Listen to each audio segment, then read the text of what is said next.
alternatiba ekosozial justu bat eraiki behar dugu. Gaurko eredu sozioekonomikoak ez du aukera ematen krisi ekologiko eta sozialari aurre egiteko eta bizitza duinak bermatzeko.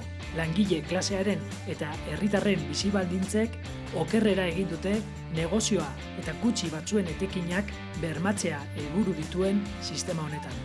Euskal Herriko Eskubide Sozialen Kartak norabide aldaketa bat proposatzen du alternatiba ekosozial justu bat eraikitzeko, bizitza duinak bermatzeko. Eta zeintzuk dira alternatiba honen mugarriak? Krisi ekologikoari aurre egin behar diogu. Planeta bizigarria izan behar da guztiontzat. Kontsumoa mugatu, desazkundea eta justizia klimatikoa bultzada publikoarekin egin behar da. Erregai fosilen murrizketa eta energia berreztagarrien sustapena. Lurraren eta baliabide naturalen espolioa gelditu. Bizitzak erdigunera ekarri behar ditugu. Zerbitzu publikoak indartu behar dira eta privatizazioak gelditu.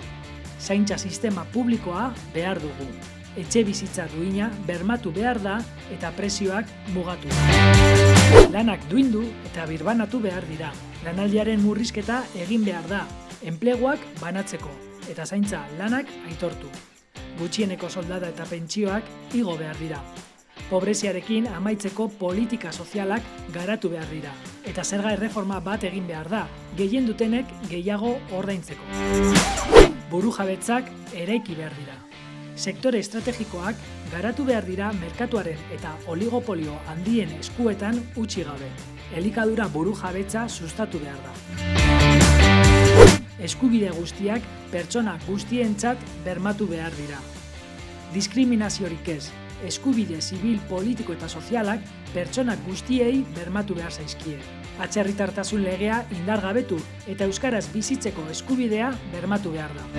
Plangintza demokratikoa eta sozialki justua osatu behar da. Lidergo publikoa behar da sektore estrategikoetan erabaki ahal izateko. Gobernantza eredu parte hartzaileak eta herritar komunitate ahaldunduak eraiki behar dira. Militarismoa eta gerrak borrokatu behar dira. Gerrari ez esaten diogu. Konponbide baketsu eta negoziatuen alde gaude. Gastu militarrik ez. Eten dezagun arma enpresen finantziazio publikoa. Alternatiba ekosozial justu hau aldarrikatzeko maiatzaren 11an kaleak hartuko ditugu. Iruñean, eguerdiko 12etan, Gaztelu plazatik abiatuko da manifestazioa. Eta Bilbon, arratsaldeko 5etan, bihotz sakratutik. Maiatzaren 11an, bizitza duinen alde, denok kalera.